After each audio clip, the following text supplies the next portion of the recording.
عبده ورسوله صلى الله عليه وعلى آله وأصحابه وبارك وسلم تسليما كثيرا كثيرا. أعوذ بالله من الشيطان الرجيم. بسم الله الرحمن الرحيم. إن الدين عند الله الإسلام ومن يبتغي غير الإسلام دينا فلن يقبل منه وهو في الآخرة من الخاسرين. وقال الله سبحانه وتعالى والذين جاهدوا فينا لنهدينهم سبلنا وإن الله لمع المحسنين والله يهدي إليه من ينيب.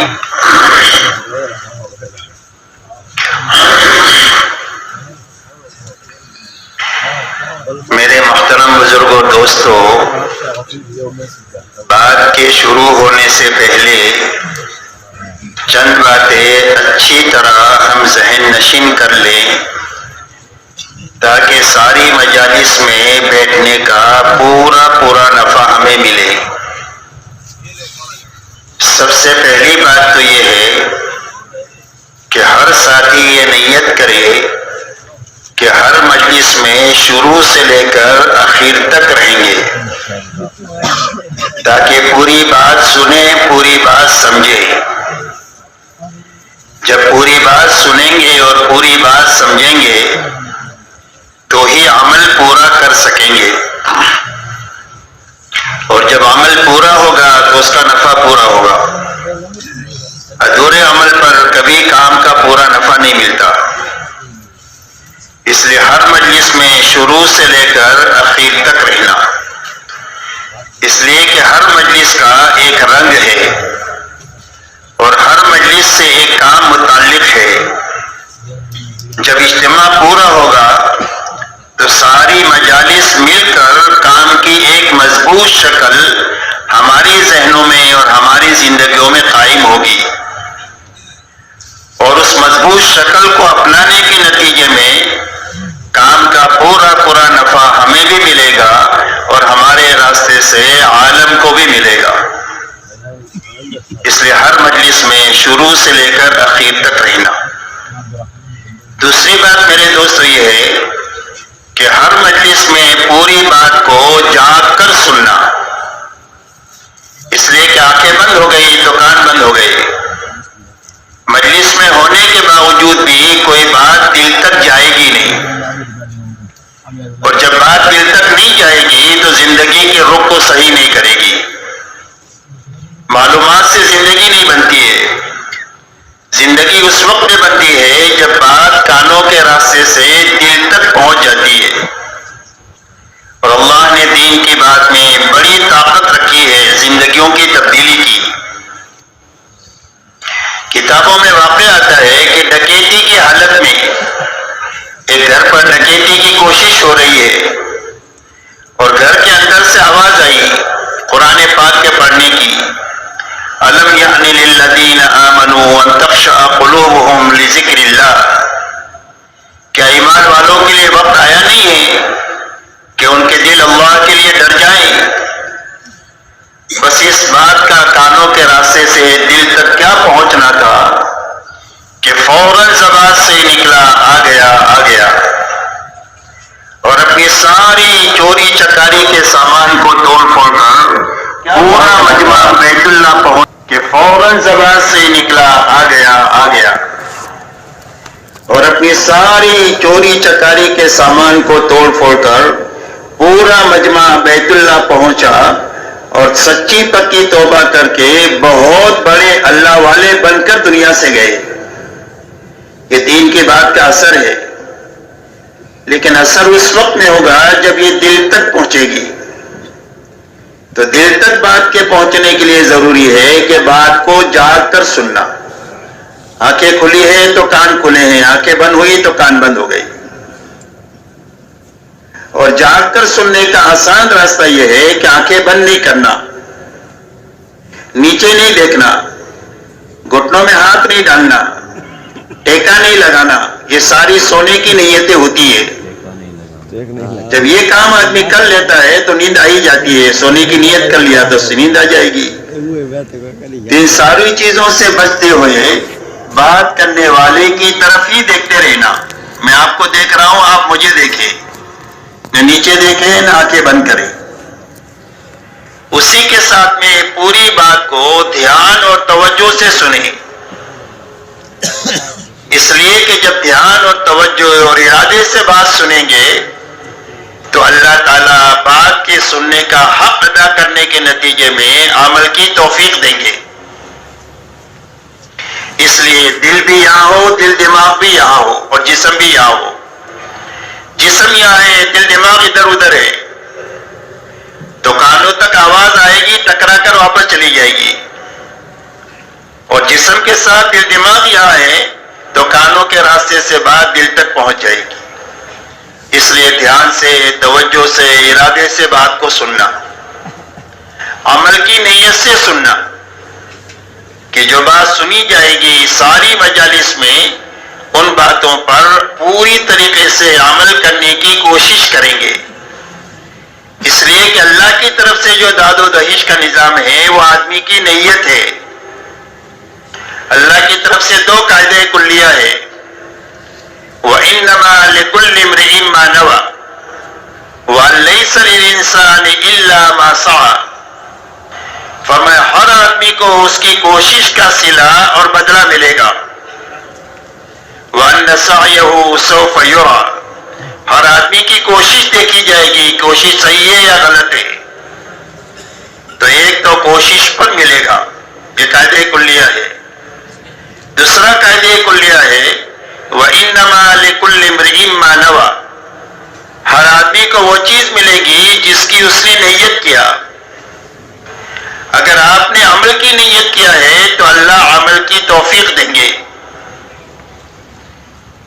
جی چاہے تو بھی, نہ چاہے تو بھی, حالات سازگار ہو نہ سازگار ہو, ماحول مناسب ہو نہ مناسب ہو, ہر حال میں اللہ عمل کی توفیق دیں گے عمل کی نیت کرنے کی وجہ سے. اس لیے بات کو عمل کی نیت سے سننا. عمل کی نیت سے بات کے سننے کا نفع یہ ہے کہ وہ بات محفوظ ہو جائے گی, ضائع نہیں ہوگی اور عمل کے وقت میں یاد آئے گی. کچھ باتیں وہ ہوتی ہے جو ابھی اس مجلس سے متعلق ہوتی ہے تو ابھی عمل میں آ جائے گی. کچھ باتیں وہ ہیں کہ جو زندگی میں دوسری جگہ پر سے متعلق ہے, کہ کاروبار سے متعلق ہے, تو جب آپ کاروبار میں بیٹھو گے تو بات آپ کو یاد آئے گی کہ اس کاروبار میں مجھے یہ کرنا ہے, ہم نے یہ بات فلانی جگہ سنی تھی. تو عمل کا نفع یہ ہوگا کہ بات ضائع نہیں ہوگی, بات محفوظ ہو جائے گی. جیسے ایک آدمی کا مہمان آیا تو میزبان نے اپنے باورچی سے کہا کہ میرا یہ خاص دوست ہے, اس کے لیے 10 قسم کے کھانے تم کو تیار کرنے ہیں.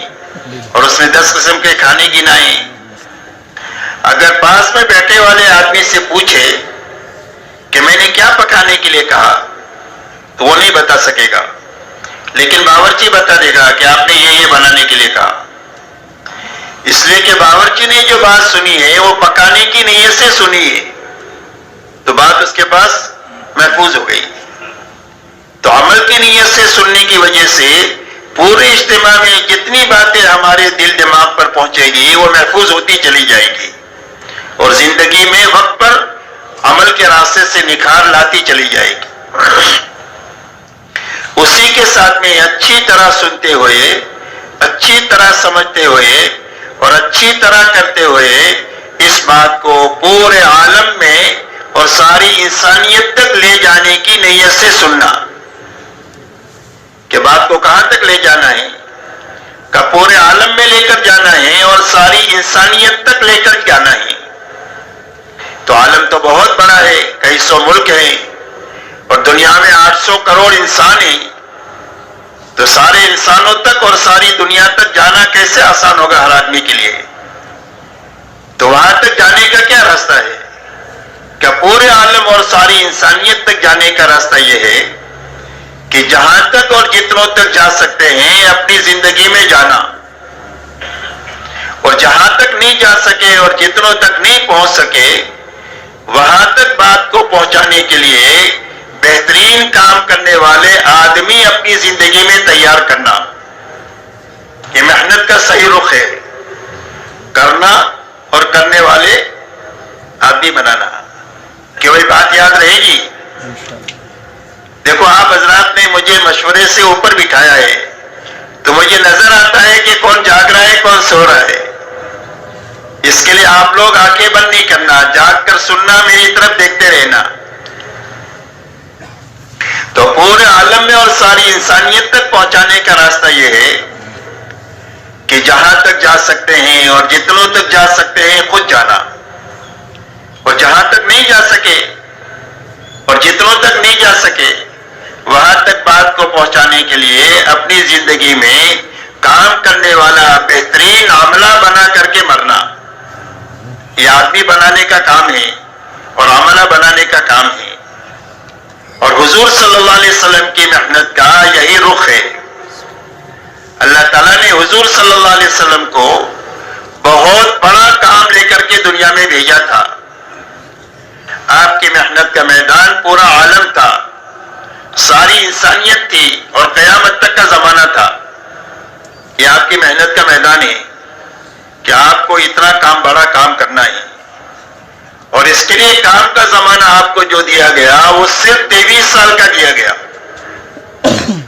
کہ اتنے بڑے کام پر قابو کتنے وقت میں پانا ہے، کہ بھائی کتنے وقت میں پانا ہے؟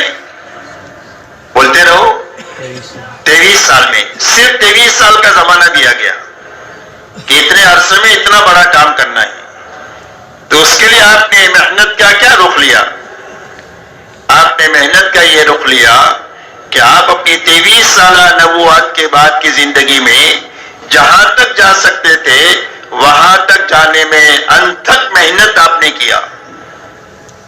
اور حضرت خدیجہ سے فرمایا لا راحت بعد اليوم، کہ خدیجہ راحت کے دن ختم ہو گئے، اب آرام ختم ہو گیا، اب کام ہی کام ہے۔ اور اپنی 23 سالہ زندگی میں آپ کا لمبے میں لمبا سفر جو ہے وہ تبوک تک کا ہے، اور آپ کی محنت کا میدان پورا عالم ہے۔ تو آپ نے حجاز میں کام کیا اور تبوک تک کام کیا، تو پورے عالم کے کام پر قابو پانے کے لیے آپ نے 23 سالہ دور نبوت میں اپنا سوالات صحابہ کا بہترین عملہ تیار فرمایا۔ یہ محنت کا صحیح رخ ہے، کرنا اور کرنے والے آدمی بنانا۔ جو صحابہ آپ کی زندگی کا آئینہ تھے، صحابہ کون ہیں؟ فرمایا صحابہ کا تعارف 2 جملوں میں ہوتا ہے، فرسان بالنہار و رہبان باللیل، بسام بالنہار و بکام باللیل۔ فرمایا صحابہ کون ہیں؟ فرمایا دن کے شہ سوارے اور راتوں کے یا عبادت گزارے، دن کو گھوڑے کی پشت پر بیٹھ کر پوری دنیا میں پھر رہے ہیں لوگوں کو اللہ کی پہچان کرانے کے لیے کہ اللہ کون ہے اور کیسے ہیں، اور راتوں کے یا عبادت گزارے، کانوا قلیلا من اللیل ما یہجعون وبالاسحار هم یستغفرون۔ فرمایا راتوں کو یہ بہت کم سوتے ہیں اور آخر راتوں میں کر کے مٹ کے کھپ کے اللہ کے سامنے استغفار کرتے ہیں کہ اللہ کرنے کا جو کام تھا اس کا حق تو ادا نہیں ہوا۔ دن میں حشاش بشاش اللہ کے دین کا کام کرنے والے ہیں، اور راتوں کو اللہ کے سامنے بہت زیادہ رونے والے ہیں۔ یہ صحابہ کی شان ہے۔ حضور صلی اللہ علیہ وسلم کی زندگی کے یہ 2 بڑے رخ ہیں۔ آپ کا دین دعوت اور تعلیم کے لیے اللہ نے آپ کو داعی اور معلم بنا کر کے بھیجا تھا، تو آپ کے دین کا اکثر وقت جو ہے وہ دعوت پر، تعلیم پر، امت کی دیکھ بھال پر خرچ ہوتا تھا، اور آپ کی رات کا بڑا حصہ اللہ کے سامنے عبادت میں، کھڑا ہونے میں، رونے میں اور قرآن پاک کے پڑھنے میں خرچ ہوتا تھا۔ یہاں تک کہ رات کو آپ اتنا کھڑے ہوتے تھے کہ آپ کے پیروں پر ورم آ جاتا تھا۔ یہ آپ کا دن ہے، یہ آپ کی رات ہے، اور یہی دونوں چیزیں آپ کے مجمع میں منتقل ہوئی۔ اس لیے میرے دوستو، کام کا صحیح رخ یہ ہے کہ کام کو اچھی طرح سننا، اچھی طرح سمجھنا، اچھی طرح کرنا، اور اچھی طرح کرتے ہوئے کام کرنے والے بہترین آدمی اور عملہ بنا کر کے مرنا اور جینا. کہ یہ بات سمجھ میں آ رہی ہے؟ ان چیزوں کو سامنے رکھ کر ساری مجالس میں ہم کو بیٹھنا ہے تاکہ جب اجتماع ختم ہو تو ان بنیادوں کو اپنی زندگی کا مقصد بنا کر اور اس کے کرنے کے پکے ارادے اور عزائم کے ساتھ ہم اپنے اپنے رخوں پر روانہ ہو کہ بھئی پورا مجمع اس کے لیے تیار ہے. اللہ تعالیٰ قبول فرمائے.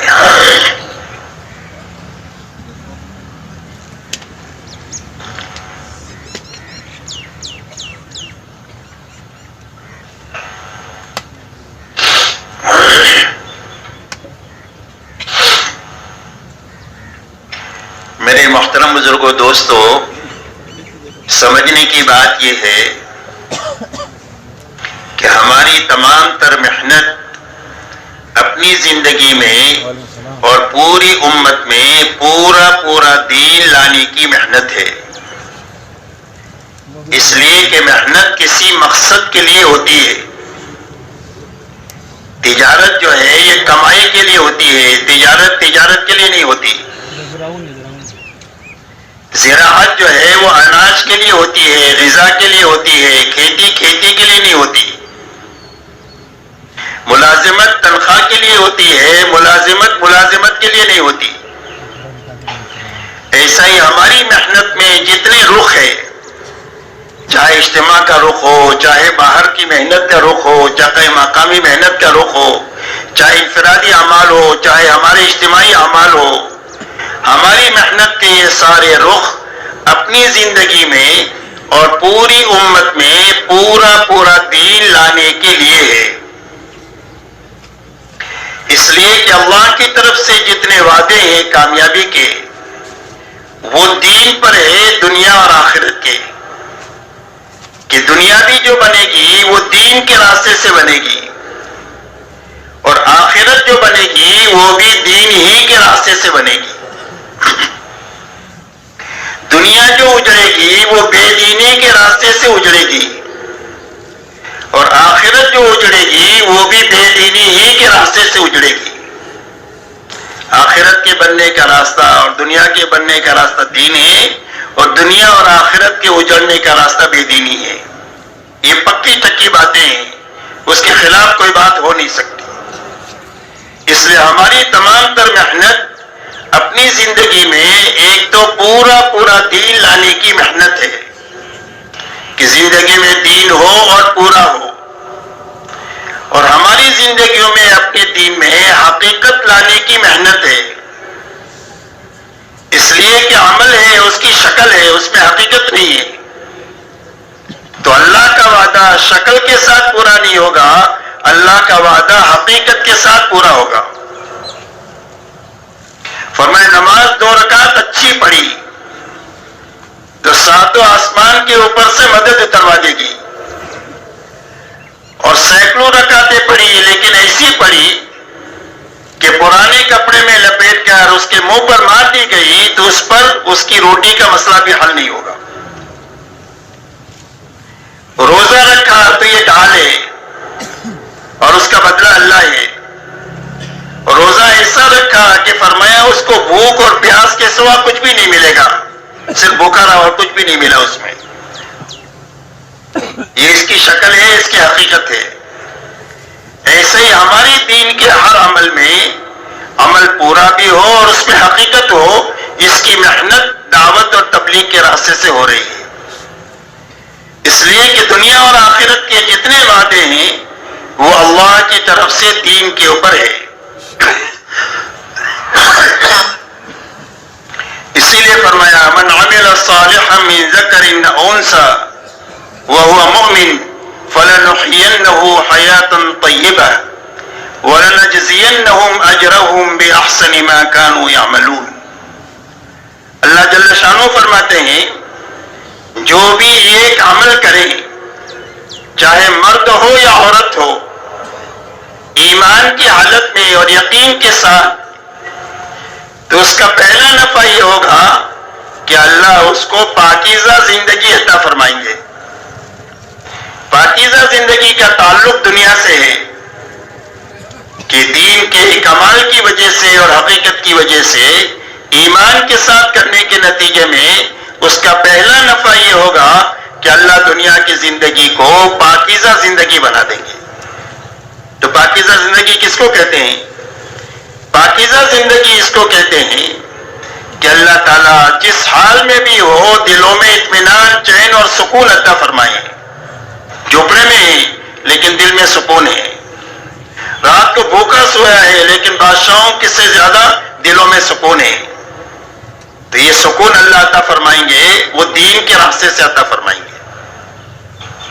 آپس میں محبتیں عطا فرمائیں گے، گھر میں، برادری میں، خاندانوں میں، شہر میں، ملک میں، عالم میں. فرمایا حیات طیبہ کا اثر یہ ہوگا کہ جھگڑے ختم ہو جائیں گے، محبتیں قائم ہو جائیں گی. مقدر کی تھوڑی زیادہ روزی جو ہے وہ اللہ حلال اور برکت والی آسانی کے ساتھ دیں گے. حلال بھی دیں گے، برکت والی بھی دیں گے اور آسانی کے ساتھ دیں گے. یہ حیات طیبہ کا اثر ہوگا. دنیا حالات کا گھر ہے، دنیا حالات کا گھر ہے. کبھی خوشی ہے، کبھی غمی ہے، کبھی بیماری ہے، کبھی تندرستی ہے، کبھی مالداری ہے، کبھی غریبی ہے، کبھی امن ہے، کبھی خوف ہے. تو دنیا حالات کا گھر ہے. تو جب کبھی بھی کوئی حال آئے گا تو اس حال سے نکلنے کے لیے اللہ دعاؤں میں قبولیت کا مقام عطا فرما دیں گے. کہ حال کیسے حل ہو جائے گا؟ فرمایا دعا کے راستے سے حال حل ہو جائے گا. حال سے اللہ نکال دیں گے، وہ دعا کی قبولیت عطا فرمائیں گے. اور اللہ تعالیٰ اس حیات طیبہ میں ایسی صاف ستھری اور پاکیزہ زندگی عطا فرمائیں گے کہ ہر آدمی کو دیکھ کر رشک ہو کہ یہ زندگی تو مجھے ملنی چاہیے. ایسی حیات طیبہ فرمایا ایمان اور عمل پر اللہ دیں گے، ایمان کے ساتھ. دوسرا وعدہ آخرت کا فرمایا. فرمائیں کہ ایک بہترین بدلہ جو دیں گے وہ آخرت میں دیں گے. اس لیے کہ دین کے دو نفع ہیں، ایک برکت ہے، ایک بدلہ ہے. تو برکت دنیا میں ملے گی اور بدلہ آخرت میں ملے گا. اس لیے کہ دنیا بدلے کی متحمل نہیں ہے. دین کا بدلہ بہت بڑا ہے اور بڑا بدلہ دینے کے لیے اللہ نے آخرت بنائی ہے. تو اس لیے آخرت میں اللہ تعالیٰ بدلہ دیں گے، جنت کی شکل میں، اپنی رضا کی شکل میں. ایک تو جنت دیں گے اور جنت میں اللہ اپنی رضا دے دیں گے، جہاں پر آدمی کی ہر خواہش پوری ہوگی اور آدمی کی ہر مانگ پوری ہوگی. مختصر الفاظ میں سمجھے، وَلَكُمْ فِيهَا مَا تَشْتَهِي أَنفُسُكُمْ وَلَكُمْ فِيهَا مَا تَدَّعُونَ. تمہارے لیے جنت میں وہ ہے جو تمہارا جی چاہے، ہر چاہت پوری ہو جائے گی اور جو مانگو گے وہ مانگ پوری ہو جائے گی. تو ایسی کامیابی جنت کی شکل میں اللہ دیں گے آخرت میں، دین پر اور پورے دین پر. اور آخر میں اللہ رضا دیں گے جنت کی نعمت دینے کے بعد، اور فرما دیں گے کہ میرے بندو میں تم سے راضی ہو گیا ہوں، اب کبھی تم سے ناراض نہیں ہوں گا. اب اللہ کی رضا کی وجہ سے یہ کھٹکا ختم ہو جائے گا کہ کبھی ناراض ہو کر اللہ جنت سے نکال نہ دے. اس لیے کہ اللہ جب کسی سے ایک مرتبہ راضی ہو جاتے ہیں تو پھر کبھی اس سے ناراض نہیں ہوتے ہیں. تو یہ بڑی بڑی نعمتیں جو ملے گی وہ آخرت میں دین کے راستے سے ملے گی. اس لیے اللہ تعالیٰ کی طرف سے جتنے وعدے دنیا اور آخرت کی بھلائی کے ہیں وہ دین پر ہے. اسی لیے فرمایا ان الذين آمنوا وعملوا الصالحات سيجعل لهم الرحمن ودا. فرمایا جو ایمان لائے اور نیک عمل کیے اس کا اثر دنیا میں کیا ہوگا؟ فرمایا اللہ ان کے لیے محبتیں دنیا میں پیدا کر دیں گے کہ اپنے اور پرائے سارے ان سے محبت کریں گے، کوئی ان سے نفرت نہیں کر سکتا. یہ محبت کا اثر ہے ایمان اور عمل کا. یہ وعدہ اللہ کی طرف سے کہ دنیا میں اللہ ان کی محبتیں لوگوں کے دلوں میں پیدا فرما دیں گے. اللہ تعالیٰ نے فرمایا وَلِلَّهِ الْعِزَّةُ وَلِرَسُولِهِ وَلِلْمُؤْمِنِينَ وَلَكِنَّ الْمُنَافِقِينَ لَا يَعْلَمُونَ. فرمایا عزت اللہ کے خزانے میں ہے، نبی کے راستے سے آتی ہے اور ایمان والوں کے لیے آتی ہے، دنیا میں عزت کا حق ایمان والوں کے لیے ہے. ایمان والوں کو ایمان کی بنیاد پر اللہ عزت دیں گے. لا تہنوا ولا تحزنوا وانتم الاعلون ان کنتم مؤمنین. فرمایا گھبرانے کی اور غم کرنے کی بات نہیں ہے. دنیا میں سربلندی تمہارا ہی حق ہے اگر تم مومن ہوئے. ایمان پر اللہ دنیا میں سربلندی کا مقام عطا فرمائیں گے. اللہ اپنی مدد ساتھ فرمائیں گے دنیا میں بھی اور آخرت میں بھی. انا لننصر رسلنا والذین آمنوا فی الحیات الدنیا ویوم یقوم الاشہاد. اللہ فرماتے ہم اپنے نبیوں کی مدد کرتے رہیں گے اور ایمان والوں کی مدد کرتے رہیں گے دنیا کی زندگی میں بھی اور قیامت کے دن بھی ہماری مدد ان کے ساتھ چلے گی. وعد اللہ الذین آمنوا وعملوا منکم وعملوا الصالحات لیستخلفنہم فی الارض الی آخر الآیہ.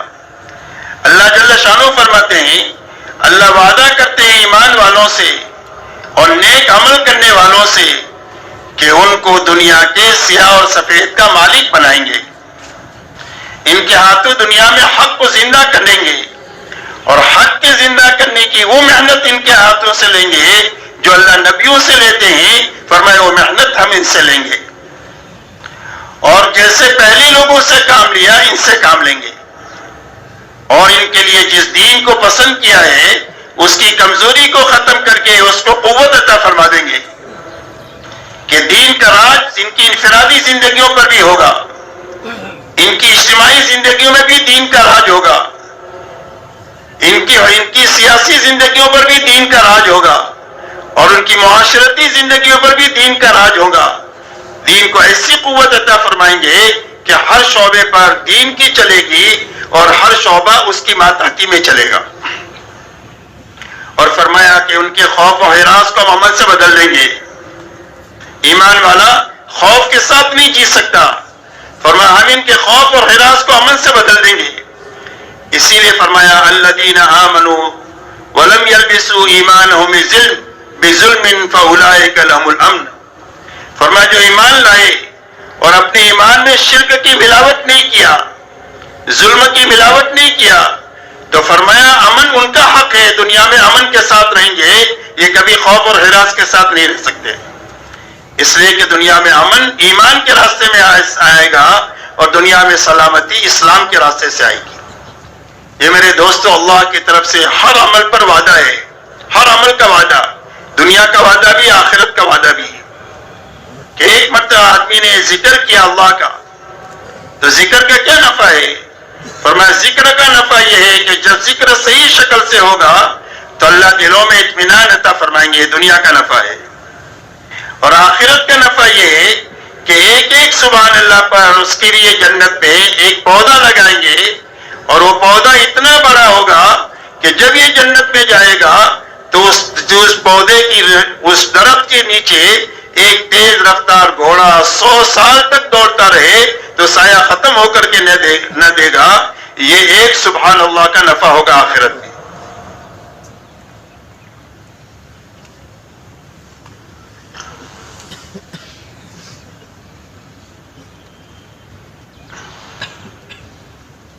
ایک آدمی نے زکات پوری نکالی تو فرمایا اس کا کیا نفع ہوگا؟ فرمایا اللہ اس کا کئی گنا دنیا میں دیں گے اور آخرت میں بھی حساب دیں گے. لیکن دنیا میں کیا نفع ہوگا؟ فرمایا اس کا مال محفوظ ہو جائے گا, کوئی چور چوری نہیں کر سکتا, کوئی ڈاکو ڈکیتی نہیں ڈال سکتا اور کوئی پانی ہلاک نہیں کر سکتا, کوئی بجلی اس کے مال کو جلا نہیں سکتی. مال محفوظ ہو گیا زکات کے دینے کی وجہ سے. اور فرمایا اس کا مال روز بڑھے گا زکات کی وجہ سے, مال کی زکات دینے کی وجہ سے روز مال بڑھے گا. فرمایا مال کے بڑھانے کا گر وہ لوگ جانتے ہیں جو ایک ایک پائی کا حساب دیتے ہیں زکات کا. اس لیے میرے دوستو دین کا نفع دنیا کا بھی ہے آخرت کا بھی ہے. شرط یہ ہے کہ دین پورا ہو, اپنی حقیقت کے ساتھ ہو. ایسی جس طرح اللہ کی طرف سے وعدے ہیں ایسا ہی بے دینی پر وعیدے ہیں کہ اگر زندگی میں دین نہیں آیا تو بے دینی کی نحوست دنیا میں ہوگی اور اس کا وبال آخرت میں ہوگا. اسی لیے فرمایا وَمَنْ أَعْرَضَ عَنْ ذِكْرِي فَإِنَّ لَهُ مَعِيشَةً ضَنْكًا وَنَحْشُرُهُ يَوْمَ الْقِيَامَةِ أَعْمَى قال رب لما حشرتني اعمى وقد كنت بصيرا قال كذلك اتتك آیاتنا فنسیتها وكذلك اليوم تنسى. اللہ جل شانہ فرماتے ہیں جو ہماری ذکر سے اور ہماری اطاعت سے اور ہماری فرما برداری سے منہ موڑے اور اپنی من مانی اور بنچاہی زندگی گزارے، اللہ فرماتے ہیں ہم اس کی زندگی کو تنگ کر دیں گے.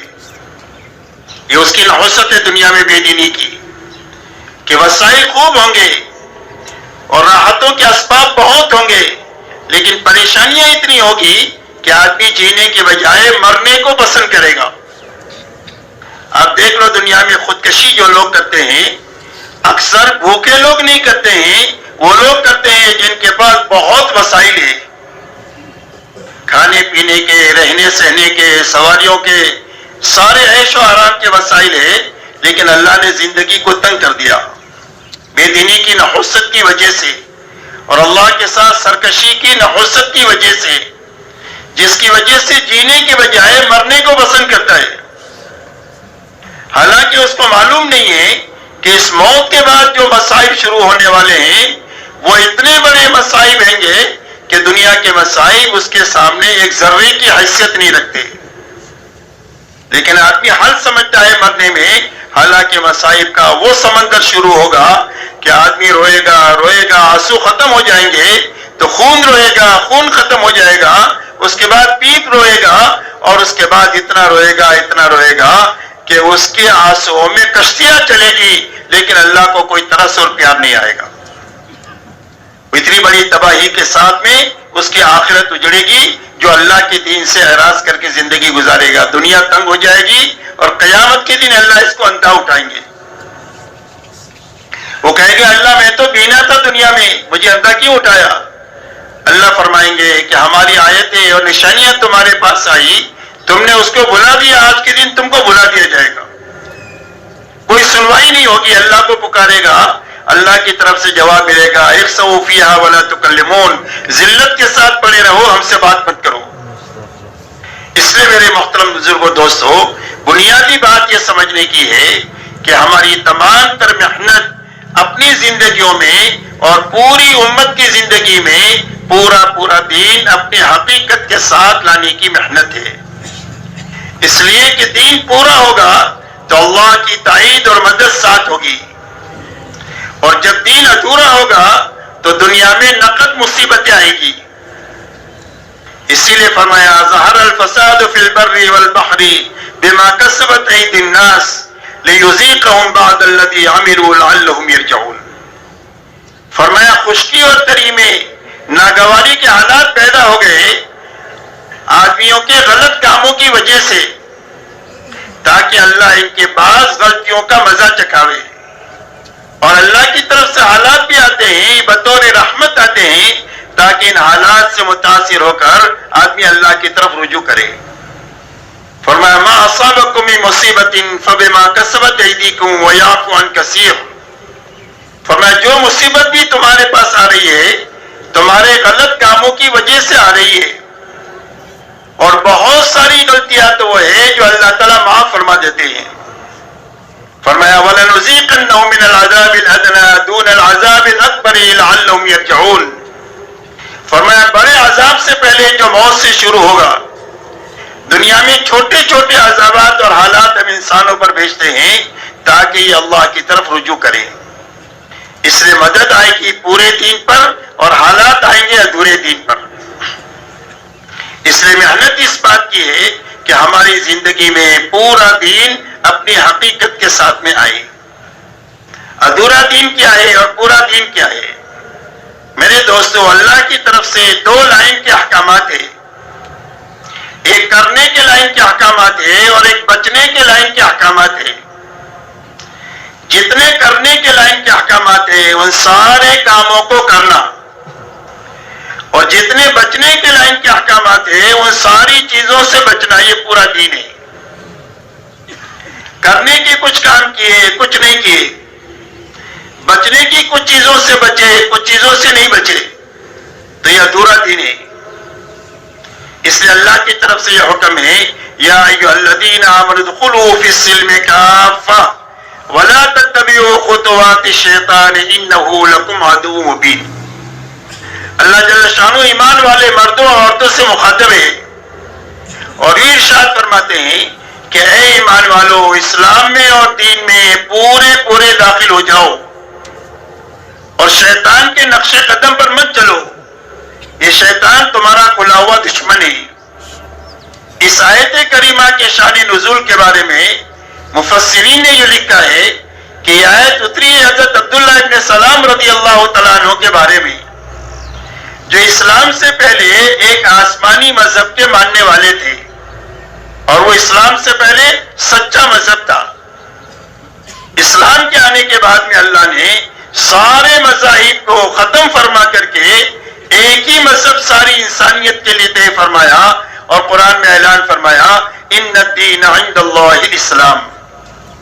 فرمایا اب ساری انسانیت کے لیے زندگی گزارنے کا جو پاکیزہ طریقہ اللہ کے یہاں پسندیدہ ہے وہ صرف دین اسلام ہے۔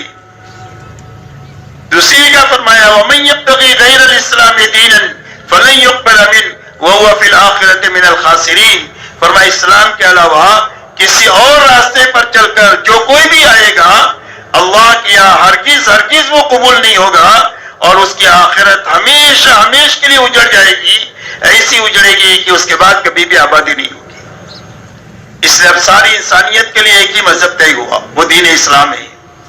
اللہ فرماتے ہیں کہ دین میں پورے داخل ہو جاؤ۔ تو یہ عبداللہ ابن سلام رضی اللہ تعالیٰ عنہ بہت بڑے عالم تھے اس مذہب کے۔ اس مذہب کے اندر میں اونٹ کا گوشت کھانا منع تھا۔ اسلام میں حلال ہے، فرض واجب نہیں ہے کہ آپ کو کھانا ہی پڑے گا، بلکہ حلال ہے، آپ کھائے تو ٹھیک ہے، نہ کھائے تو کوئی حرج نہیں۔ بہت ساری چیزیں ہیں زندگی بھر آپ نہ کھائے تو کوئی آپ سے مطالبہ نہیں ہے۔ ان کے دل میں یہ بات آئی کہ اگر میں اونٹ کا گوشت نہ کھاؤں تو میرا اسلام پر بھی عمل ہو جائے گا اور پہلا جو سچا مذہب تھا اس پر بھی عمل ہو جائے گا۔ ایسے اچھے جذبے سے ایک مباح چیز کو چھوڑا، فرض واجب کو نہیں چھوڑا، کوئی گناہ کا کام نہیں کیا، ایک مباح چیز چھوڑی اور اتنے اچھے جذبے سے چھوڑی۔ اللہ جل شانہ ارشاد فرماتے ہیں کہ اے ایمان والو، اسلام میں پورے داخل ہو جاؤ اور شیطان کے نقش قدم پر مت چلو، اس لیے کہ شیطان تمہارا کھلا ہوا دشمن ہے۔ اس لیے کہ ہم نے تمہارے لیے پورا دین اتار دیا ہے۔ الیوم اکملت لکم دینکم واتممت علیکم نعمتی ورضیت لکم الاسلام دینا، کہ ہم نے تمہارے لیے دین اسلام کو پورا اتار دیا ہے۔ تمہیں جوتا پہننے کا طریقہ بھی بتا دیا ہے، شادی کرنے کا طریقہ بھی بتا دیا ہے، عبادت کرنے کا طریقہ بھی بتا دیا ہے اور حکومت کرنے کا طریقہ بھی بتا دیا ہے۔ پیدائش سے لے کر موت تک جو آدمی حرکت اور سکون کرتا ہے اس میں اللہ کی طرف سے پوری رہبری ہے کہ اس کام کو کیسے کرنا ہے اور کب کرنا ہے اور کیسے کرنا ہے۔ تو فرمایا ہم نے پورا دین تمہارے لیے اتار دیا۔ وَأَتْمَمْتُ عَلَيْكُمْ نِعْمَتِي، اور دین اسلام کے ذریعے سے ہم نے پوری نعمتیں تمہارے پر اتار دیا ہے۔ وَرَضِيتُ لَكُمُ الْإِسْلَامَ دِينًا، اور اسلام تم کو پسند کر کے دیا ہے۔ اب اسلام کے آنے کے بعد کسی اور مذہب کی طرف، کسی اور طور طریقوں کی طرف، کسی اور تہذیب اور تمدن کی طرف للچائی ہوئی نگاہوں سے دیکھنا اللہ اس کو برداشت نہیں کریں گے، اس لیے کہ جو جس قوم کے ساتھ مشابہت کرے گا قیامت کے دن اس کے ساتھ اٹھایا جائے گا۔ من تشبہ بقوم فہو منہم، جس قوم سے مشابہت اختیار کرے گا اس کے ساتھ اٹھایا جائے گا۔ اس لیے دل سے، قلب سے، قالب سے زندگی کے ہر حرکت و سکون میں دین کو اپنی زندگی کا مقصد بنا کر کے جینا، یہ دین کا تقاضا ہر ایمان والوں سے ہے۔ اس لیے میرے محترم بزرگوں دوستو، ہماری محنت کی بنیاد یہ ہے کہ ہماری زندگی میں پورا دین اپنی حقیقت کے ساتھ آتا چلا جائے۔ اس لیے ہر وقت میں محنت کرنے والے ہر فرد کو یہ دیکھتے رہنے کی ضرورت ہے کہ میں نے سال بھر تبلیغ کیا، میں نے 5 سال تبلیغ کیا، میں نے 10 سال سے تبلیغ میں ہوں، اس کے راستے سے میری زندگی میں دین آ رہا ہے، بڑھ رہا ہے یا نہیں بڑھ رہا ہے۔ اگر دین آ رہا ہے تو محنت اپنے صحیح رخ پر تیزی کے ساتھ جا رہی ہے، دین میں حقیقت پیدا ہو رہی ہے تو دین صحیح رخ کے ساتھ محنت چل رہی ہے۔ اور اگر دین نہیں بڑھ رہا ہے اور دین میں حقیقت کی کمی آتی جا رہی ہے تو یہ اپنے بارے میں فکر مند ہونے کی ضرورت ہے، اس لیے کہ دین پورا ہوگا تو اس کا نفع پورا ہوگا، ورنہ جس لائن کی کمی زندگی میں ہوگی اس لائن کا وبال آدمی کی زندگی میں اس لائن سے آئے گا۔ ایک آدمی کی زندگی میں ایمان میں شرک ملا ہوا ہے تو امن نہیں ہوگا، خوف ہوگا۔ اچھی طرح سمجھے، اللہ تعالی ہم سب کو سمجھا دے، ہمیں اور پوری امت کو سمجھنے کی باتیں اللہ ہمارے لیے آسان فرما دے، اس لیے کہ جس لائن سے کوئی وبال دنیا میں آئے گا، زندگی میں آئے گا، انفرادی اجتماعی زندگی میں، وہ وبال اس کمزوری کو دور کرنے ہی سے دور ہوگا۔ ایک آدمی کے ایمان میں کھوٹ ہے تو تہجد پڑھنے سے وہ وبال جو آیا ہے ایمان کی کھوٹ کی وجہ سے وہ دور نہیں ہوگا، تہجد سے، نفلی روزوں سے دور نہیں ہوگا، ایمان کی کھوٹ دور کرنے سے وہ وبال دور ہوگا۔ ایک آدمی کی عبادت میں کمزوری ہے، علم کے ساتھ نہیں ہے، جہالت کے ساتھ ہے، اللہ کے دھیان کے ساتھ نہیں ہے، غفلت کے ساتھ ہے، اس کی وجہ سے کوئی وبال زندگی میں آیا ہے تو یہ وبال جہالت کو ختم کرنے کے نتیجے میں اور غفلت کو ختم کرنے کے نتیجے میں وبال ختم ہوگا، اس کے علاوہ ختم نہیں ہو سکتا۔ ایک آدمی کی زندگی میں معاشرت کے لائن کی کمزوری ہے، ماں باپ کو ناراض کر کے رکھا ہوا ہے، اس کی وجہ سے وبال ہے زندگی میں، تو وہ وبال ماں باپ کو راضی کے بغیر دور نہیں ہوگا، یاد رکھیں۔ کتنا بھی تبلیغ کریں گے تو وبال دور نہیں ہوگا جب تک ماں باپ کو راضی نہیں کریں گے۔ حضور صلی اللہ علیہ وسلم کے زمانے میں ایک صحابی نوجوان کے انتقال کا وقت ہوا، ان کو کلمے کی تلقین کی جا رہی ہے، زبان سے کلمہ نہیں نکل رہا۔ حضور صلی اللہ علیہ وسلم کو اطلاع دی گئی، آپ تشریف لائے، تحقیق حال کیا تو پتا چلا کہ ان کی ماں کو ناراضگی ہے، اور ناراضگی کی وجہ کیا ہے؟ فرمایا زبان میں تھوڑی سی تیزی ہے، جو تیزی ماں کے دل کو دکھا رہی ہے، تو اس کا اثر ہی ہو رہا ہے کہ موت کے وقت میں زبان سے کلمہ نہیں نکل رہا ہے۔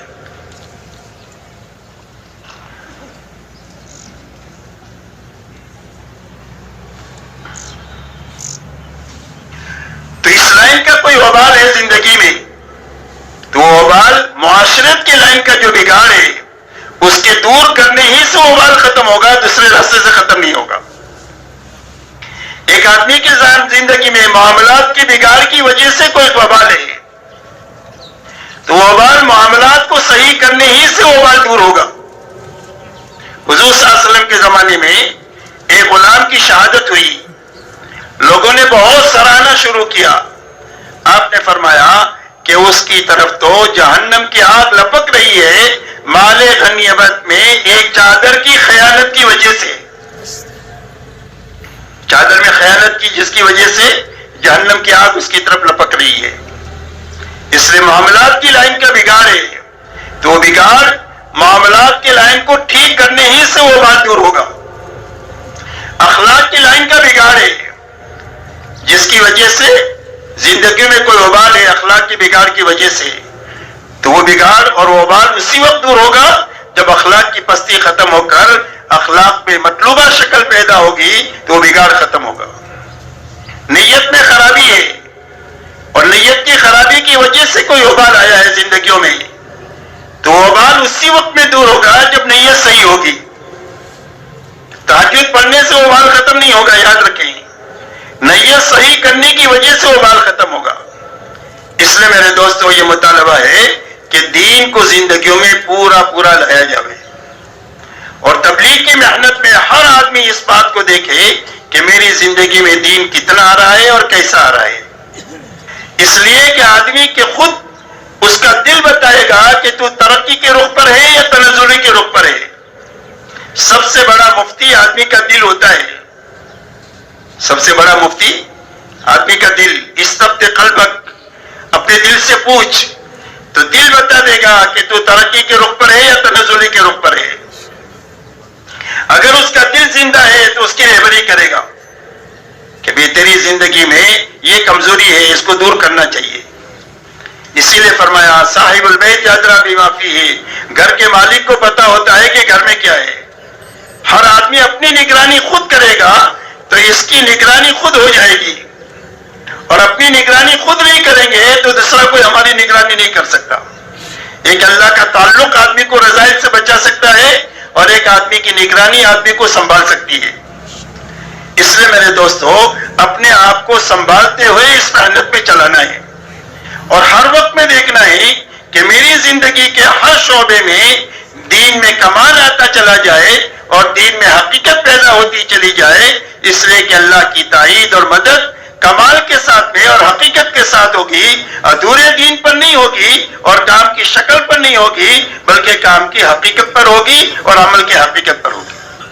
اسی لیے مولانا الیاس صاحب رحمۃ اللہ علیہ فرمایا کرتے تھے کہ مجھے کام کرنے والوں پر اس بات کا خطرہ ہے کہ وہ کام نہ کر رہے ہوں اور اپنے بارے میں یہ گمان لے کر پھر رہے ہو کہ ہم تو بہت کام کر رہے ہیں. اور فرمایا میری نگاہ میں کام یہ ہے کہ جس آدمی کو اللہ نے اس محنت میں لگایا ہے، ہر وقت میں اس فکر، اس محنت اور دعا کے ساتھ میں جیے کہ میری زندگی میں یہ 6 صفات اپنی حقیقت کے ساتھ پیدا ہوتے چلے جائے تو یہ کام ہے. اگر پیدا ہو رہے ہیں تو کام ہے، اور پیدا نہیں ہو رہے ہیں تو کام کی شکل ہے، حقیقت سے کام بہت دور ہے. اس لیے اپنی زندگی میں 6 صفات کی زندگی میں آنا یہ کام ہے. اس لیے کہ پورا دین اپنی حقیقت کے ساتھ جو آئے گا وہ 6 صفات کے راستے سے آئے گا. یہ 6 صفات پورا دین نہیں ہے، لیکن کسی کی زندگی میں بھی پورا دین اپنی حقیقت کے ساتھ میں آ نہیں سکتا ہے 6 صفات کی رعایت کے بغیر. کسی آدمی کا کوئی عمل اللہ کے مقبول نہیں ہو سکتا ہے 6 صفات کی رعایت کے بغیر. امت اپنے تمام اختلافات کے باوجود، زبان کا اختلاف ہے، قومیت کا اختلاف ہے، وطنیت کا اختلاف ہے، رنگ و روپ کے اختلافات ہیں، اور بہت سارے اختلافات ہیں، وہ سارے اختلافات ختم ہو کر کے امت ایک اور نیک نہیں بن سکتی ہے یہ 6 صفات کے بغیر. اس لیے میرے دوستو ہمارے کام کی بنیاد یہ 6 صفات ہے کہ روزانہ سب سے پہلے ہمارا یقین بنے اللہ کی ذات پر، اللہ کی صفات پر. اللہ اپنی ذات پہ بھی بڑھے، اللہ اپنی صفات پہ بھی بڑھے. اللہ حفاظت کرنے والے بڑھے، اللہ پالنے والے بڑھے، اللہ مارنے والے بڑھے، اللہ زندگی دینے والے بڑھے. اللہ کی ہر صفت بڑی ہے اور اللہ محدود ہے. تو اللہ کی ذات اور صفات کا یقین، اور اللہ تعالیٰ نے محمد صلی اللہ علیہ وسلم کو اپنا پیغمبر بنا کر آپ کو بشارت اور علم اور انذار کا علم دے کر کے بھیجا ہے، یعنی وعدے اور وعید کا علم دے کر کے بھیجا ہے کہ کرنے کا یہ وعدہ ہے، سچ بولو گے تو نجات ملے گی، جھوٹ بولو گے تو ہلاک ہو جاؤ گے، زکات دو گے تو مال بڑھے گا، سود میں ہاتھ ڈالو گے تو مٹ جاؤ گے. یہ اللہ کی طرف سے وعدے ہیں اور وعید ہے. تو اللہ کی ذات اور صفات کا یقین آئے، اللہ کے وعدے اور وعید کا یقین آئے، یہ روز بڑھے. ہماری عبادت میں روز حقیقت پیدا ہو جائے. نماز ایسی اچھی بنے کہ جس نماز کے راستے سے ہماری 24 گھنٹے کی زندگی نکل جائے. اللہ والے فرماتے ہیں کہ نماز کی مثال زندگی میں ایسی ہے جیسا کہ گھر میں روشن دان ہوتا ہے. گھر کا دھواں روشن دان سے باہر جائے گا، تازہ ہوا گھر میں جو آئے گی وہ روشن دان سے آئے گی. ایسا ہی رضائع زندگیوں سے جو نکلیں گے وہ نماز کے راستے سے نکلیں گے، اور خسائر زندگی میں جو آئیں گے وہ نماز کے راستے سے آئیں گے. اس لیے نماز کے بارے میں فرمایا ان الصلاۃ تنہی عن الفحشاء والمنکر. فرمایا نماز کی خاصیت یہ ہے کہ آدمی کو بے حیائی اور برائی کے کاموں سے روکتی رہتی ہے. جیسی نماز بنتی چلی جائے گی زندگیوں میں رذائل نکلتے جائیں گے اور خسائر زندگی میں آتے چلے جائیں گے. حضرت عمر رضی اللہ تعالیٰ عنہ کے زمانے میں ایک نوجوان کی آنکھ لگ گئی ایک دوشیزہ سے. خیر القرون کا زمانہ تھا. تو لڑکی نے نوجوان سے یوں کہا کہ آگے کی بات تو بعد میں کریں گے، پہلا کام یہ کرو کہ 40 دن امیر المومنین کے پیچھے تکبیر اولا کے ساتھ نماز پڑھو۔ تو نوجوان نے 40 دن تکبیر اولا کے ساتھ نماز پڑھنا شروع کیا۔ جب 40 دن پورے ہوئے تو اس کا اثر یہ ہوا کہ لڑکی کا دھیان ذہن میں سے نکل گیا، اللہ کی محبت دل میں پیدا ہو گئی۔ یہ نماز کا اثر ظاہر ہو گیا۔ نماز کے بارے میں فرمایا کہ نماز آدمی کو بے حیائی اور برائی کے سارے کاموں سے روکتی رہتی ہے، فرمایا زندگیوں میں نکھار جو آئے گا وہ نماز کے بنانے کے راستے سے آئے گا۔ تو روزانہ ہماری نماز میں ایک تو یقین پیدا ہو، روزانہ ہماری نماز میں شوق پیدا ہو اللہ کے سامنے کھڑے ہونے کا، ہماری نماز میں علم آئے مسائل کا اور سنتوں کا، ہماری نماز میں اللہ والا دھیان آئے، ہماری نماز میں اللہ کو راضی کرنے والی نیت آئے، یہ ہماری محنت کی بنیادیں ہیں۔ اس لیے میرے دوستو ہماری روز عبادت میں جان پیدا ہو، ہماری زندگی علم کی روشنی میں آئے، 24 گھنٹے میں ہم جو کام کر رہے ہیں اس کام میں یہ دیکھیں کہ اس کام کے کرنے کے لیے اللہ کا کیا حکم ہے اور اس کے کرنے کا نبی کا کیا طریقہ ہے، حکم بھی زندہ ہو جائے طریقہ بھی زندہ ہو جائے۔ اس لیے علم کے معنی ہے تحقیق حال، کہ یہ کام ہے، اس کام کو کرنے کا اللہ نے کیا حکم دیا ہے اور اس کا کیا طریقہ بتایا ہے، اس کو معلوم کرنے کے نام علم ہے، اور اس کے کرنے کا نام عمل ہے، ذکر ہے۔ اس طریقے میں سے کر لیا تو ذکر ہو گیا۔ ایک آدمی راستہ چل رہا ہے اور آدمی نگاہ نیچے کر کے چل رہا ہے تو یہ ذاکر ہے۔ ایک آدمی کے ہاتھ میں تسبیح اور حرام دیکھ رہا ہے تو یہ غافل ہے۔ اس لیے ذکر کی حقیقت جو ہے وہ اطاعت ہے، ذکر کی حقیقت اطاعت ہے۔ کل مطیع ذاکر، ہر اطاعت کرنے والا آدمی اللہ کا ذاکر ہے۔ ایک آدمی دکان پر بیٹھا ہوا ہے اور اپنے نوکر سے کہا ہوا ہے کہ 1 کلو میں 900 گرام ہی دینا، اور ہاتھ میں تسبیح ہے تو یہ غافل ہے۔ پورا تول رہا ہے پورا دے رہا ہے تو یہ ذاکر ہے۔ اس لیے ذکر جو ہے اس کی حقیقت اطاعت ہے، کہ جس کام کو جیسا اللہ نے کرنے کے لیے کہا ہے اور جس طریقے پر کرنے کے لیے کہا ہے اس کو کرنے کا نام طریقہ ہے، اس کا نام علم ہے، اور اس طریقے پر کرنے کا نام جو ہے وہ عمل ہے اور ذکر ہے۔ اس لیے ہماری 24 گھنٹے کی زندگی علم اور ذکر کے ساتھ میں گزرے۔ مولانا الیاس صاحب رحمۃ اللہ علیہ فرماتے تھے کہ ہماری اس محنت میں 2 پہیے ہیں، ایک علم ہے اور ایک ذکر ہے۔ علم اور ذکر کے بغیر اگر یہ تبلیغ چل رہی ہے تو یہ تبلیغ اپنی منزل تک نہیں پہنچے گی، اس لیے کہ جہالت کے ساتھ تو آدمی اللہ کو پہچان ہی نہیں سکتا ہے۔ بے علم نتوا خدا را شناخت، بغیر علم کے اللہ کو پہچانا نہیں جا سکتا، اور غفلت کے ساتھ میں اللہ کو یاد نہیں کیا جا سکتا ہے۔ اس لیے میرے دوستو علم اور ذکر میں ترقی ہو، 24 گھنٹے کی ہماری زندگی کی ہر حرکت اور سکون میں اللہ کا حکم زندہ ہونا چاہیے اور نبی کا طریقہ اور سنت زندہ ہونی چاہیے، اور زندگی ہماری اطاعت پر آنی چاہیے۔ روز ہر مسلمان سے محبت پیدا ہونی چاہیے، بڑھنی چاہیے۔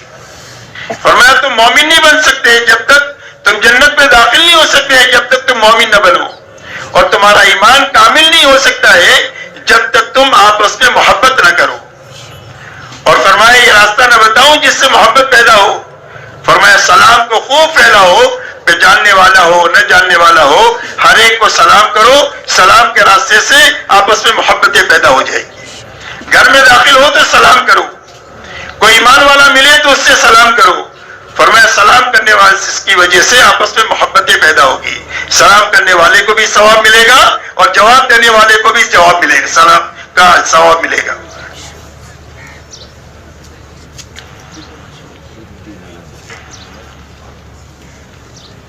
اس لیے ہر مسلمان سے محبت کرنا ہے، مسجد وار جماعت کے ساتھیوں سے محبت، حلقے کے ساتھیوں سے محبت، شہر کے کام کرنے والے ساتھیوں سے محبت، عالم کے ساتھیوں سے محبت۔ نفرت کی تو ہمارے کام میں کوئی گنجائش ہی نہیں ہے۔ مولانا الیاس صاحب رحمۃ اللہ علیہ فرماتے تھے، مولانا سعید خان صاحب رحمۃ اللہ علیہ فرماتے تھے کہ یہ مسجد وار جماعت کا کام اور دعوت کا کام تو محبتیں بانٹنے کا کام ہے۔ جب ہمارے اندر میں محبتیں ہوگی تو دنیا میں محبتیں پھیلے گی۔ اس لیے گنہگار سے گنہگار مسلمان سے محبت کرنا آ جائے. ایک آدمی شرابی ہے، کبابی ہے، گناہوں میں لت پت ہے، لیکن اس کے دل میں ایمان ہے، تو گناہوں سے نفرت کریں گے، ایمان والے سے محبت کریں گے. جیسے بیماری سے نفرت ہوتی ہے، بیمار سے محبت ہوتی ہے، ایسے گناہ سے نفرت، گنہگار سے محبت. تو ہر گنہگار سے گنہگار محبت سے، ایمان والے سے محبت کرنا آ جائے. اس لیے کہ محبت کے راستے سے ہمارے ایمان میں کمال پیدا ہوگا.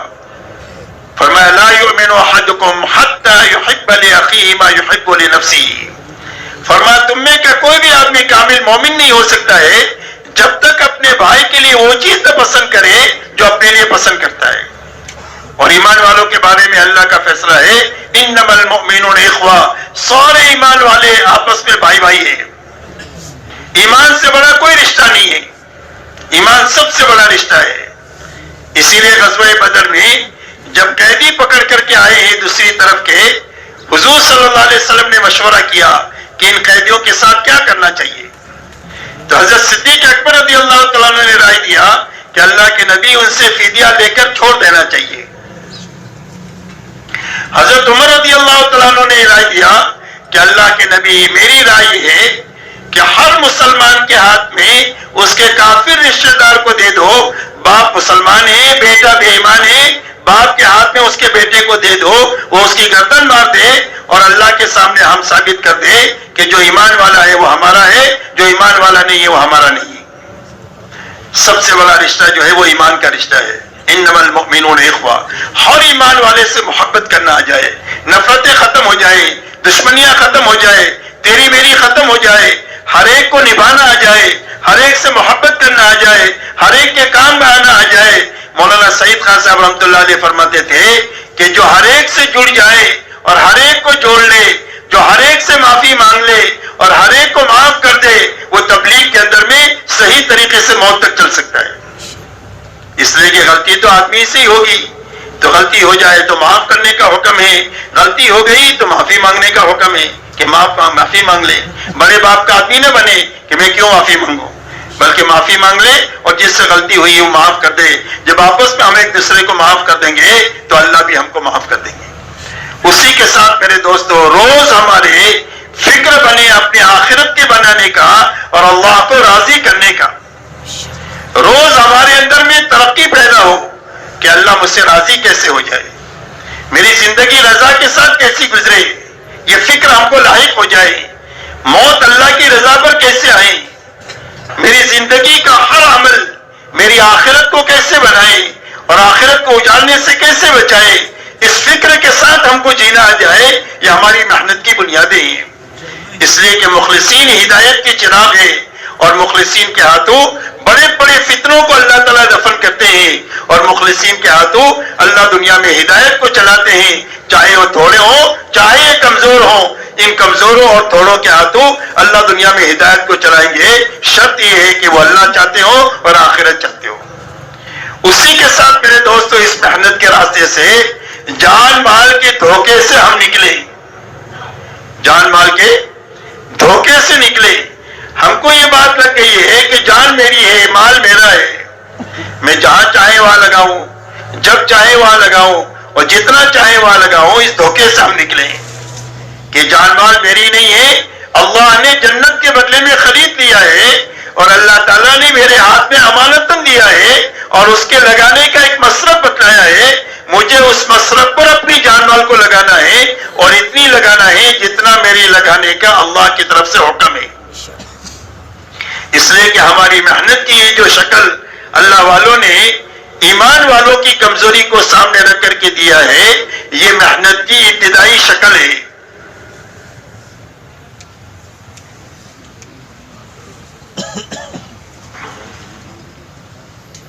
یہ محنت کی ابتدائی شکل ہے.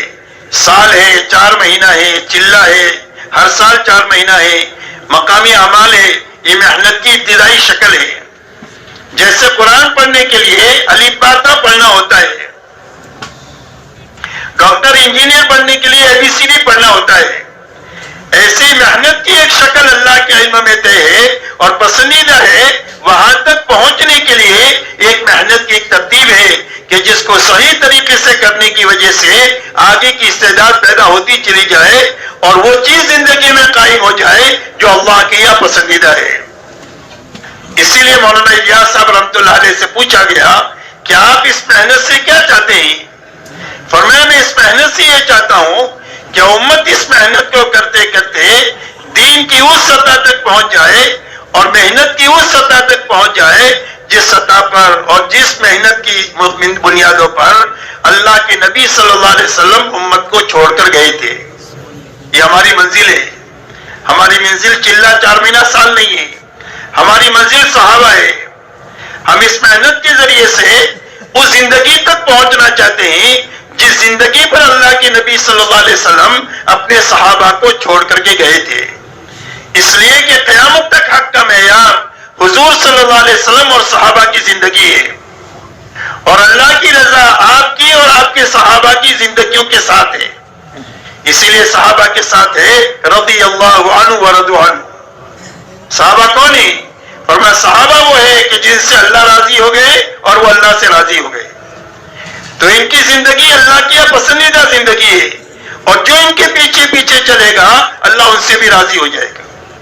اسی لیے فرمایا والسابقون الاولون من المہاجرین والانصار والذین اتبعوهم باحسان رضی اللہ عنہ ورضوا عنہ۔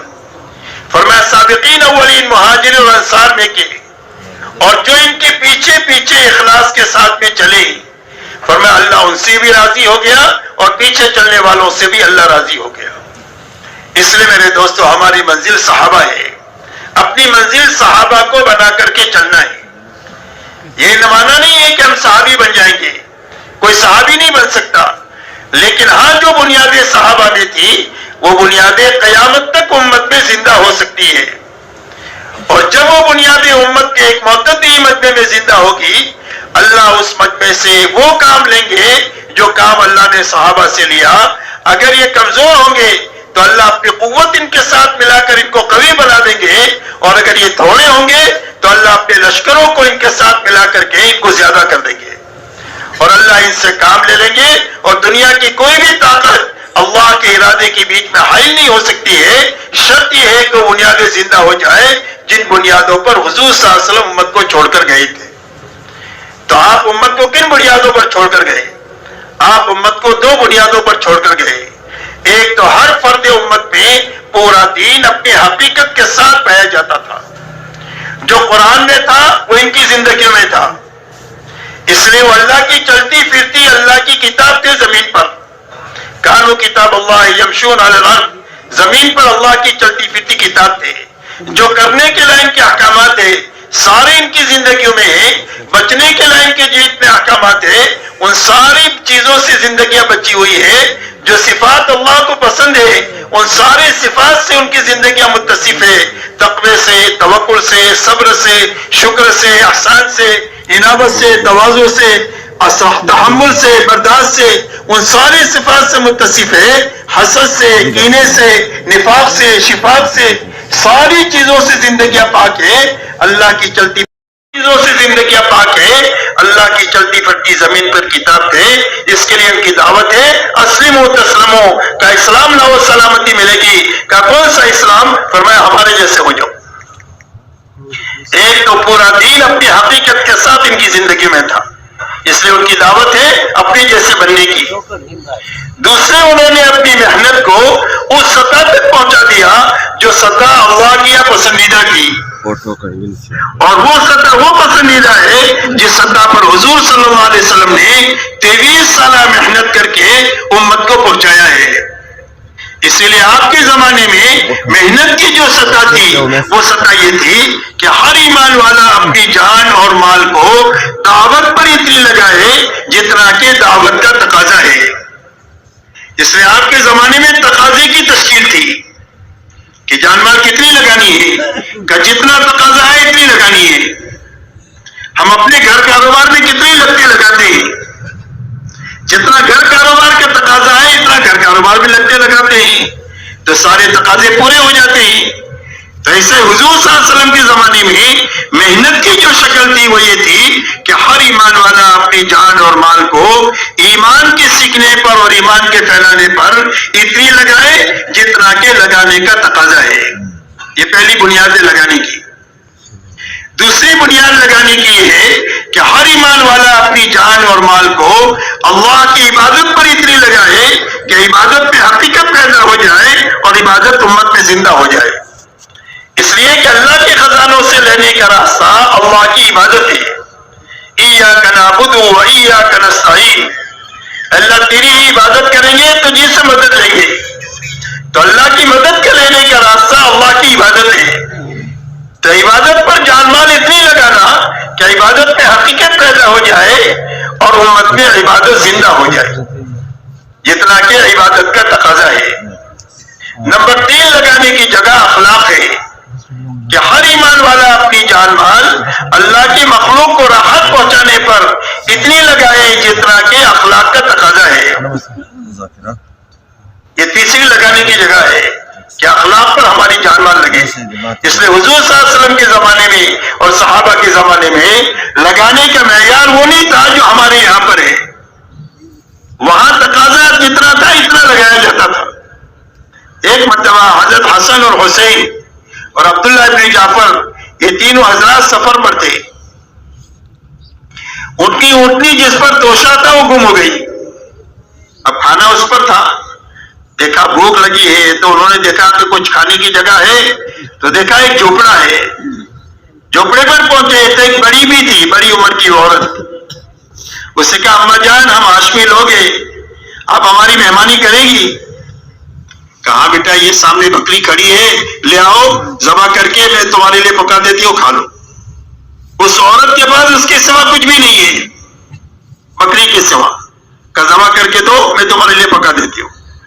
پکایا کھایا چلے گئے کھا. شوہر آیا, کہا کیا ہوا بکری کا؟ کہا وہ مہمان آئے تھے ان کو کھلایا. اور انہوں نے کہا ہم ہاشمی لوگ ہیں, کبھی تم کو ضرورت پڑے تو مدینہ میں آ جانا. تو اس بڑی بی پر فاقہ آ گیا تو مدینہ منورہ چلی گئی. مدینہ منورہ میں جب پہنچی تو وہ کچھ شہر بازار میں کچھ کر رہی تھی کام. اتنے میں حسنین میں سے کسی نے ان کو پہچان لیا. یہ بڑی بھی تو وہ ہے کہ جنہوں نے ہماری مہمانی کیا تھا. اما جان میرے ساتھ گھر چلو. گھر لے کر گئے. اپنے خادم سے کہا کہ اما جان کو 1000 دینار دو, 1000 بکری دو. 1000 دینار دو اور 1000 بکری دو. اور فرمایا بھائی کے پاس لے کر جاؤ. بھائی کے پاس لے کر گئے. کہ بھائی نے کیا دیا؟ کہ 1000 دینار دیا, 1000 بکری دیا. تو اپنے خادم سے کہا کہ امی کو 1000 دینار دو, 1000 بکری دو. اور فرمایا عبداللہ ابن جعفر کے پاس لے کر جاؤ. حضرت عبداللہ ابن جعفر رضی اللہ تعالیٰ عنہ کے پاس لے کر گئے تو انہوں نے کہا کہ کہاں سے آئی؟ کہا دونوں بھائیوں کے پاس سے آئی. کہا انہوں نے کیا دیا؟ کہا 1000 دینار دیا, 1000 بکری دیا. تو اپنے خادم سے کہا کہ اما جان کو 2000 دینار دو, 2000 بکری دو. اور یوں فرمایا کہ اگر یہ دونوں بھائیوں سے پہلے میرے پاس آ جاتی تو اس سے بھی زیادہ دیتا.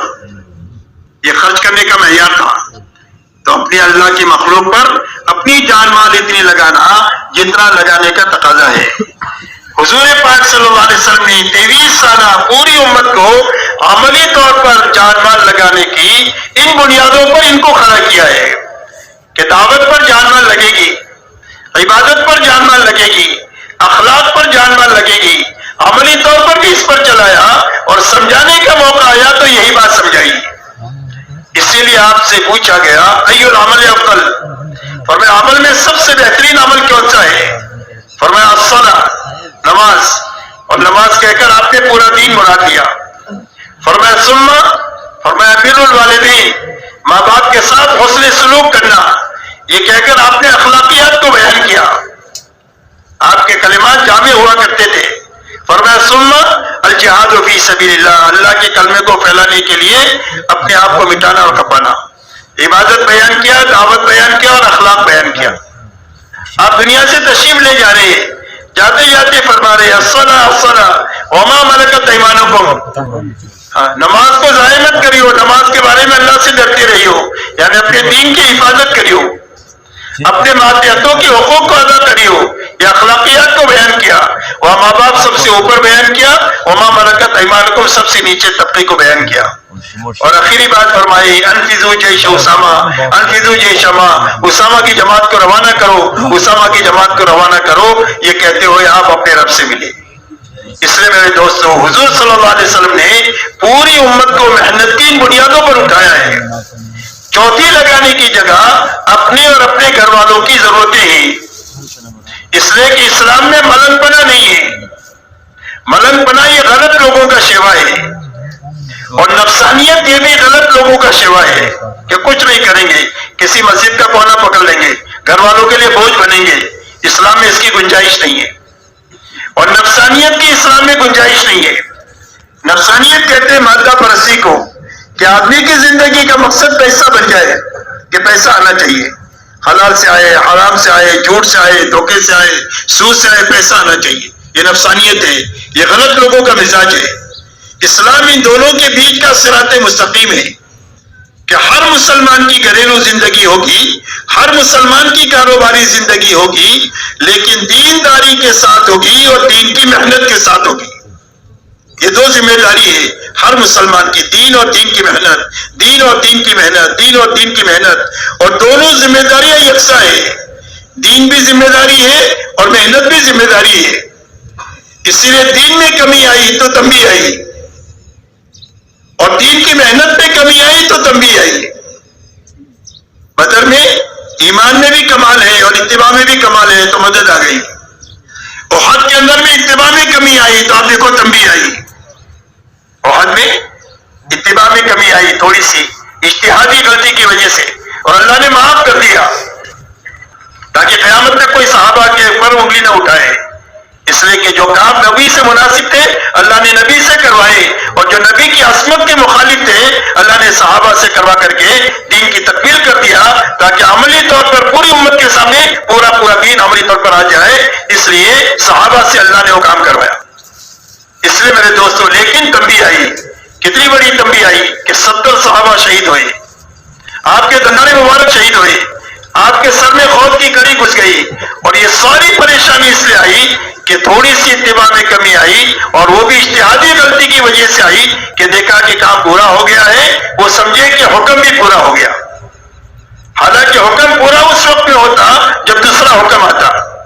حکم یہ تھا یہاں ٹھہرنے کا، لیکن جب دیکھا کہ کام پورا ہو گیا تو سمجھے حکم پورا ہو گیا، نیچے اتر گئے، حالانکہ حکم اس وقت پورا ہوتا جب اترنے کا حکم آتا۔ اجتہادی غلطی، اور اللہ نے معاف بھی کر دیا تاکہ کوئی ان کے اوپر انگلی نہ اٹھائے، لیکن یہ تنبیہ آئی دین میں کمی کی وجہ سے۔ حنین میں یقین میں کمی آئی کہ کثرت پر اعتماد آیا کہ اتنے سارے ابھی میدان جیتیں گے، تو اللہ نے فرمایا وَيَوْمَ حُنَيْنٍ إِذْ أَعْجَبَتْكُمْ كَثْرَتُكُمْ فَلَمْ تُغْنِ عَنْكُمْ شَيْئًا وَضَاقَتْ عَلَيْكُمُ الْأَرْضُ بِمَا رَحُبَتْ ثُمَّ وَلَّيْتُمْ مُدْبِرِينَ۔ فرمایا حنین کے دن کو یاد کرو جب تمہاری کثرت نے تمہیں عجب میں ڈال دیا، ہم اتنے سارے ابھی کر لیں گے،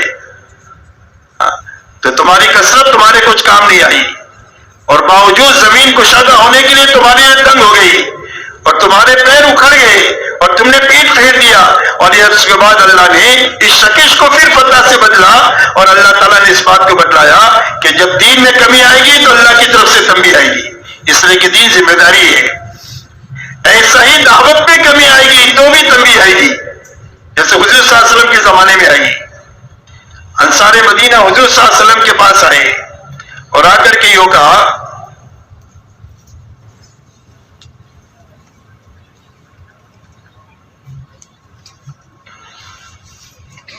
کہ اللہ کے رسول دین کے بڑے مددگار ہو گئے، کام کا شروع زمانہ تھا، تقاضے بہت تھے، آدمی تھوڑے تھے، تو ہم کو اپنے باغات کی دیکھ بھال کا موقع نہیں ملا، تو باغات میں ویرانی آئی ہوئی ہے، اللہ کے نبی تھوڑا سا موقع دے دیں، باغات کی دیکھ بھال کر کے آ کر پھر کام میں لگ جاتے ہیں۔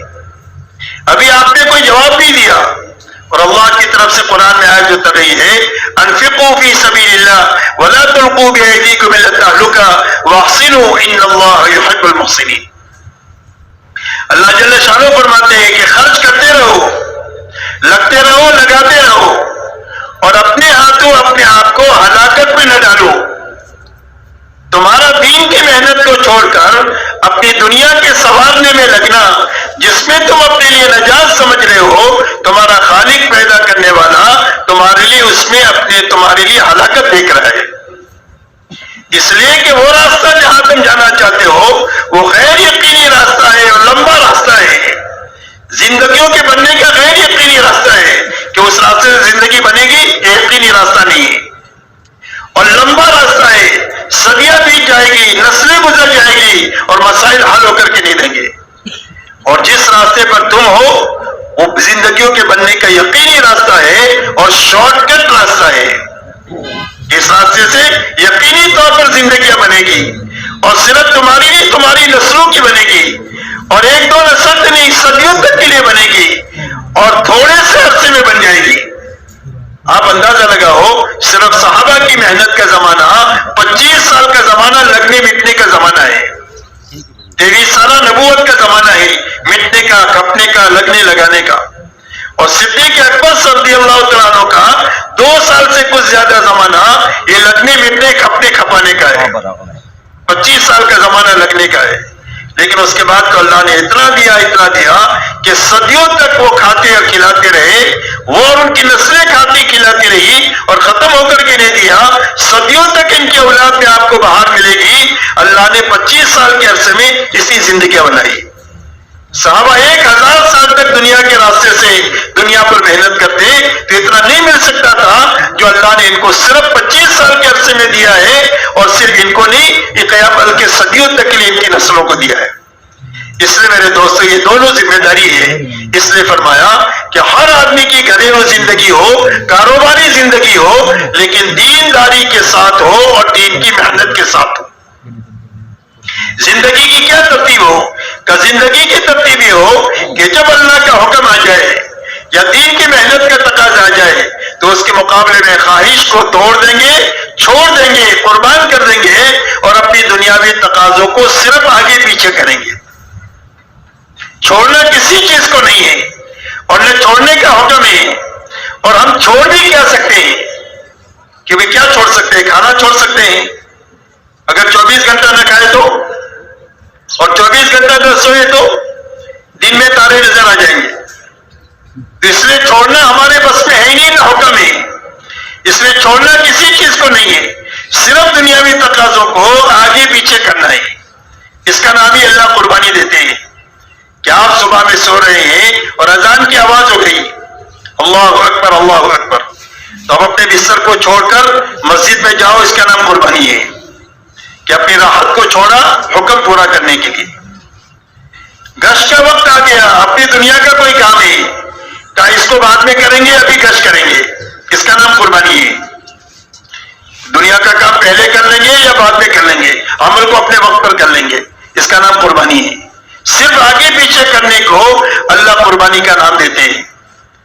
زندگی کی جب یہ ترتیب بنے گی تو اللہ تعالیٰ قربانی کی برکت سے روزانہ ہدایت میں ترقی دیں گے۔ اس لیے کہ جس چیز کو جس کے لیے قربان کریں گے اسی کی محبت بڑھے گی، اسی کی عظمت بڑھے گی، اسی کا یقین بڑھے گا۔ اگر دنیا کو قربان کیا ہے دین کے لیے اور دعوت کے لیے تو دین کی محبت بڑھے گی، دین کی عظمت بڑھے گی، دین سے زندگیوں کے بننے کا یقین آئے گا۔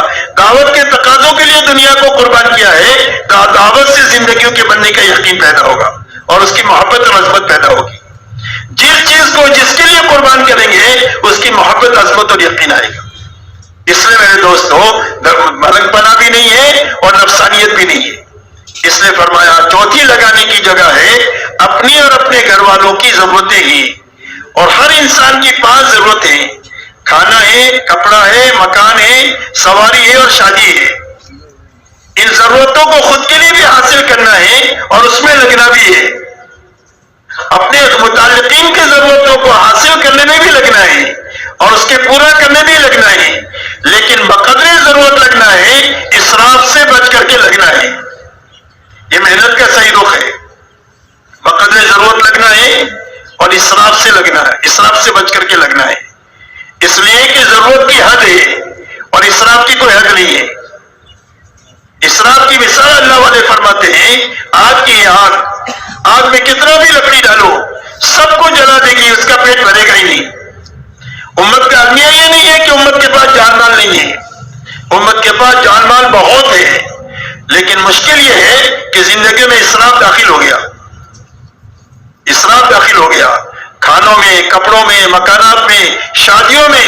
ہم سوچ نہیں سکتے اتنا خرچ کرتے ہیں شادیوں میں، یہ بتانا مناسب نہیں ہے سوچا۔ ایک ساتھی نے بتایا کہ شادی میں اتنا خرچ کیا، آپ کبھی سوچ نہیں سکتے ہم کہ کبھی اتنا خرچ شادی میں ہوتا ہے، اس لیے کہ ہماری معاشرت کی بنیاد تو سادگی ہے۔ صحابہ نے شادیاں کیا ہے، حضور صلی اللہ علیہ وسلم نے شادیاں کیا ہے، آپ نے اپنی بیٹیوں کی شادیاں کرائی ہے، کس سادگی کے ساتھ کرائی